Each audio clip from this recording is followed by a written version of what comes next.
அமெரிக்க அதிபர் ட்ரம்ப் கொஞ்ச நேரத்துக்கு முன்னாடி உலக மக்களுக்கு வந்து உரையாடினார். அவர் என்ன சொல்கிறாருன்னா, இன்னும் 2லேருந்து 3 வாரத்துக்குள்ளே நாங்கள் இந்த போரை முடிச்சிடுவோம், முடிச்சுட்டு வெளியே வந்துடுவோங்கிறாரு. அதே மாதிரி ஸ்ட்ரெயிட் ஆஃப் ஹார்முஸை வந்து திறக்கிறத பற்றி அவர் என்ன சொல்கிறாருன்னா, அலைஸ் அதாவது கூட்டணி நாடுகளுக்கு என்ன சொல்கிறாருன்னா, உங்களுக்கு வந்து சக்தியோ ஆற்றலோ இருந்தால் நீங்கள் போய் திறந்துக்குங்க அப்படிங்கிற மாதிரி சொல்கிறாரு. ஸோ அதில் அவர் தலையிட போகிறது இல்லை அப்படிங்கிற மாதிரி தான் வந்து செய்திகள் வருது. இன்னொன்று என்ன சொல்கிறாருன்னா, ஒரு 47 வருஷமாக வந்து அமெரிக்காவையும் இஸ்ரேலையும் வந்து ஈரான் பயமுறுத்திட்டு இருந்துச்சு. அதை வந்து நான் தான் வந்து இப்போ தடுத்து நிறுத்தியிருக்கேன் அப்படிங்கிற மாதிரி சொல்கிறாரு. இன்னொரு 2-3 வாரங்கள் வந்து தொடர்ந்து நம்ம அட்டாக் பண்ண போகிறோம். அப்படி அட்டாக் பண்ண போகிறது மூலமாக ஒட்டுமொத்த ஈரானில் இருக்கக்கூடிய அந்த ஐஆர்ஜிசியும் வந்து அழியப்போகுது அப்படிங்கிற மாதிரி அவர் சொல்லியிருக்காரு.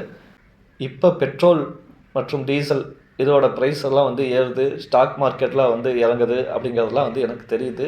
ஆனால் வந்து கூடிய சீக்கிரமே இதெல்லாம் வந்து சரியாகிடும் அப்படிங்கிற மாதிரி வந்து ட்ரம்ப் சொல்லியிருக்காரு.